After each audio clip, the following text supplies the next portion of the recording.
If you're over 70 and your feet don't feel the way they used to, I want you to pay attention to this. A lot of people think the problem starts in the feet. They tell me, "Doctor, my feet just feel numb," or "It feels like I'm walking on cotton." But in many cases, the real issue goes deeper than that. What's changing is the communication between your feet and your brain.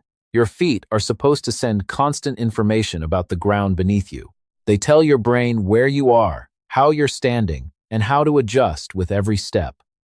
When those signals become weaker, the brain has less information to work with. It reacts more slowly. Movements become less automatic. That's when people start hesitating. They stand up and pause before taking a step. They reach for furniture while walking through their own home. They move more carefully at night because they no longer fully trust their balance. I've seen this happen to many older adults. The scary part is that it often develops little by little. There's no dramatic warning sign, just small changes that gradually steal confidence. And once confidence goes, activity usually drops. People walk less, move less, and their legs become weaker. That creates an even bigger problem. The good news is that the body can still adapt. Even after 70, regular movement helps keep those pathways active. Exercise may not cure every cause of numbness, but it can help improve coordination, balance, and stability. More importantly, it helps restore trust in your own body. And sometimes, that confidence is exactly what prevents the next fall. One thing I always tell my older patients is this: don't underestimate what simple exercise can do. A lot of people assume that if their feet are numb or their balance is getting worse, nothing can really help. But that's not what the research shows. In one study involving older adults with peripheral neuropathy, participants followed a structured exercise program for just 8 weeks. Nothing extreme, no complicated equipment, no intense workouts, just consistent, targeted movement, and the results were impressive. The people who exercised improved their balance, walked more confidently, and moved more easily in their daily lives compared to those who did not follow the program. What I find most encouraging is that these improvements weren't seen in younger athletes. They were seen in people in their 70s, dealing with the same challenges many seniors face every day: trouble walking, fear of falling, legs that don't feel as strong or steady as they once did. The lesson here is simple. Your body still responds to the right kind of movement, even later in life. You don't need complicated fitness routines. You don't need to spend hours exercising. In fact, sometimes the simplest exercises are the most effective because they're easier to do consistently. The goal isn't to train harder. The goal is to move better. When you give your muscles, joints, and nervous system a reason to stay active, they often respond better than people expect. That's why choosing the right exercises matters far more than choosing difficult ones. Let's start with the first exercise, and honestly, this is one of my favorites because almost anyone can do it. If your feet feel numb, heavy, or slow to respond, you don't need to jump into complicated balance drills right away. You need something simple, something that helps your body reconnect with the basic rhythm of walking. That's where the alternating march comes in. You can do it sitting near the edge of a sturdy chair, or standing while lightly holding onto a counter or the back of a chair. All you're going to do is lift one knee, lower it, then lift the other. That's it. It sounds almost too easy, but don't let that fool you. What I've noticed over the years is that many older adults don't struggle most during long walks. They struggle during the first few steps, getting up from a chair, turning around in the kitchen, walking to the bathroom in the middle of the night. Those small moments are often where balance problems show up first. This exercise helps train exactly those movements. It gives your legs a steady rhythm. It encourages your hips to move. It reminds your brain and your feet how to work together again. The key is not speed. Slow is better. Controlled is better. Lift the knee only as high as feels comfortable. Place the foot down gently. Then switch sides. One common mistake is rushing through the movement. Another is trying to lift the knees too high. Neither helps. Small, steady movements are what build confidence. If standing feels unsafe, start seated. There is absolutely no shame in that. What matters is consistency. Because when your body starts finding that rhythm again, walking often begins to feel a little smoother, a little steadier, and a lot less intimidating. Now, you might be wondering whether a simple marching exercise can really make a difference. That's a fair question. I hear it all the time. The truth is, we actually have research showing that it can. In one study that lasted 12 weeks, older adults with an average age of nearly 78 took part in a daily exercise program that included marching movements and basic chair exercises. These weren't fitness enthusiasts. These were regular older adults dealing with the same challenges many people face as they age: weak legs, slower movement, less confidence when walking. What happened after those 12 weeks was encouraging. Their leg strength improved. They were able to walk faster. They performed better in everyday activities that many of us take for granted until they become difficult. Getting out of a chair, moving around the house, staying active throughout the day. Those improvements may sound simple, but they can have a huge impact on quality of life. And honestly, that's one of the biggest lessons I've learned over the years. The body doesn't always need complicated exercises to improve. In many cases, it responds best to movements that are simple, safe, and repeated consistently. Marching works because it trains the exact skills people use every day. You're not teaching the body something new. You're helping it hold on to something important: the ability to move with confidence, maintain strength, and stay independent for as long as possible. Now let's move a little closer to where many balance problems actually begin: the feet and ankles. This next exercise is called toe raises and heel lifts, and I recommend it often because it's simple, safe, and surprisingly effective. Sit in a sturdy chair with both feet flat on the floor. First, lift your toes while keeping your heels down. Lower them slowly. Then lift your heels while keeping the balls of your feet on the floor. That's one cycle. Move slowly. There's no prize for going fast. A lot of people don't realize how important the ankles are until they start losing stability. Every time you take a step, your ankles are making tiny adjustments to keep you balanced. They're constantly helping your body react to uneven ground, changes in direction, and shifts in weight. But when neuropathy develops, those reactions often become slower. The feet feel dull. The ankles become stiff. The brain doesn't get the same clear feedback it once did. That's when walking can start to feel uncertain, even in familiar places. What I like about this exercise is that it gives the feet and ankles a chance to wake up again without putting your full body weight on them. You're gently restoring movement. You're improving flexibility. You're helping the joints move through their natural range. Just as important, you're reminding the nervous system to pay attention to the feet again. Over time, many people notice that their feet feel more responsive and that their steps feel more controlled.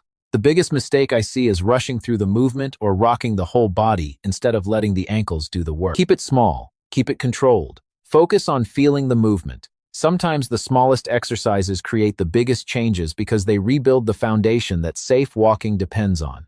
And when your feet and ankles start responding better, every step becomes a little more confident.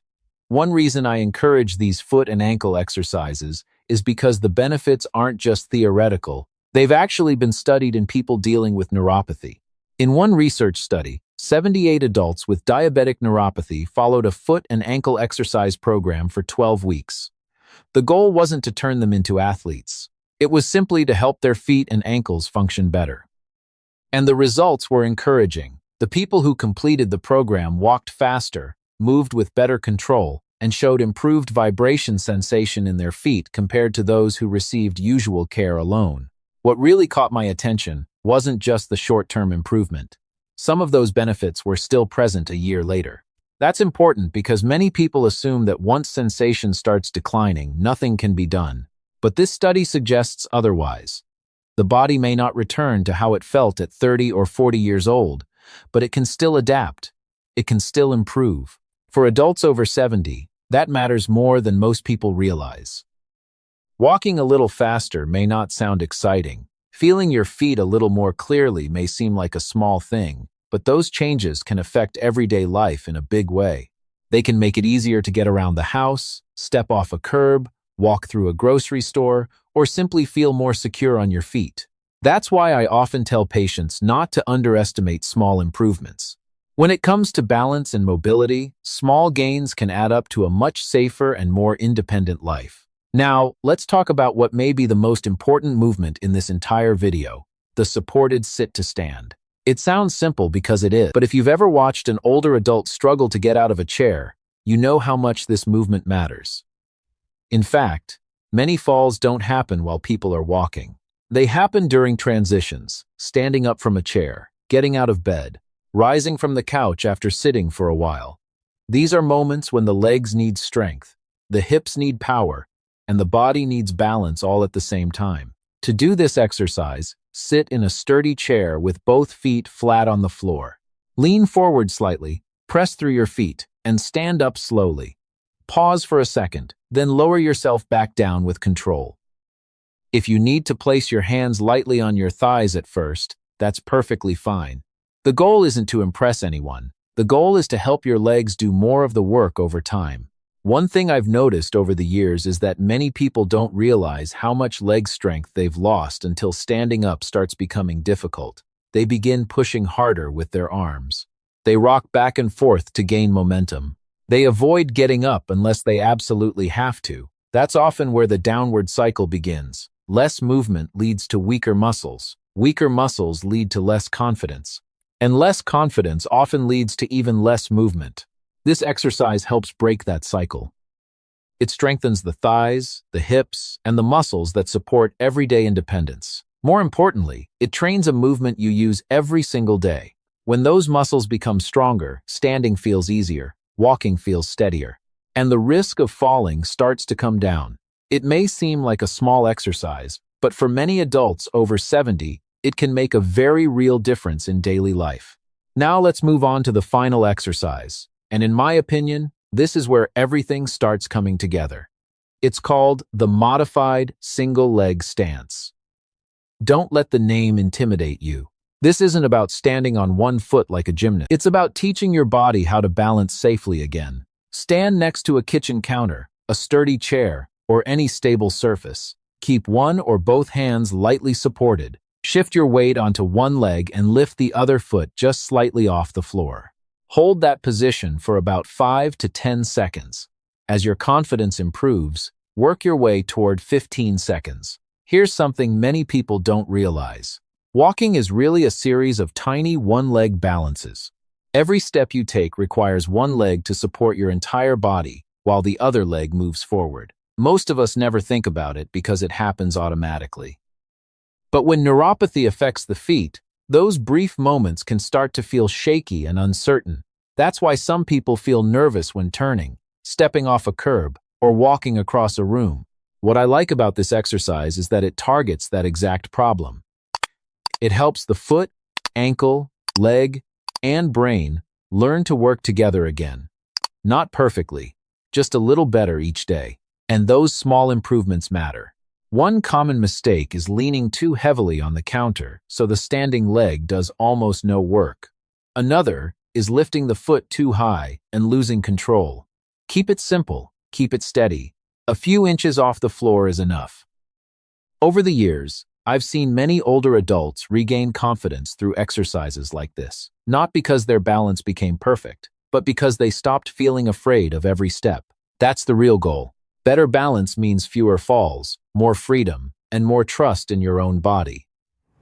And after 70, that confidence can be just as important as strength itself. Now, if you've been following along, you may have noticed something. None of these exercises are complicated. That's intentional. The real power isn't in any one exercise by itself. It's in how they work together. Each one targets a different part of the problem, and together, they help rebuild the things many older adults slowly lose without realizing it: confidence, stability, and trust in their own movement. The alternating march helps restore rhythm. It reminds your legs and your brain how to coordinate with each other again. The toe raises and heel lifts focus on the feet and ankles. They help improve the way your feet sense the ground and respond when you move. The sit to stand builds strength where it matters most, in the thighs, hips, and muscles that help you get up safely and stay active. Then the single leg stance challenges balance directly. It teaches your body how to stay steady when all your weight shifts onto one leg, which happens every time you take a step. What I've seen over and over again is that people often focus on just one issue. They think the problem is weak legs, or poor balance, or numb feet. But walking well depends on all of those systems working together. If one part struggles, the whole chain is affected. That's why this combination can be so effective. Over time, many people notice that they move more smoothly around the house. They feel less anxious when getting up from a chair. They stop reaching for walls as often. They begin trusting their bodies a little more. And that trust matters.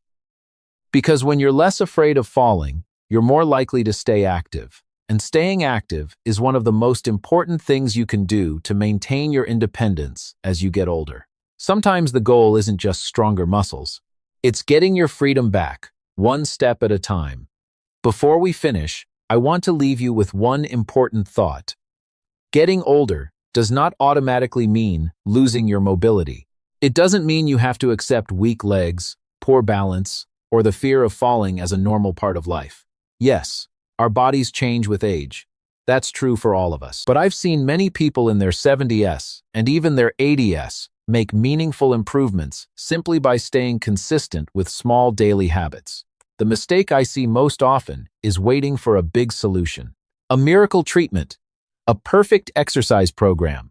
In reality, progress usually comes from something much simpler. One small step repeated over and over again. A few minutes of movement today, a little more confidence tomorrow, then another improvement the week after that. It may not feel dramatic in the moment, but over time, those small wins can completely change the way you move and feel. Maybe right now your biggest challenge is numbness in your feet. Maybe your legs don't feel as strong as they once did, or maybe balance is what worries you most. Whatever it is, don't ignore it, and don't assume it's too late to do something about it. Your body is often more capable of adapting than you think. I'd love to hear from you. Which challenge affects you the most right now? Is it numb feet, weak legs, or balance problems? Leave a comment below and share your experience.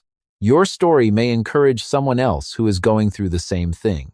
And if you found this video helpful, please take a moment to subscribe to the Senior Health channel. We're here to share simple, practical health tips that can help you stay active, independent, and confident for years to come. Thank you so much for spending this time with me today. I truly appreciate it.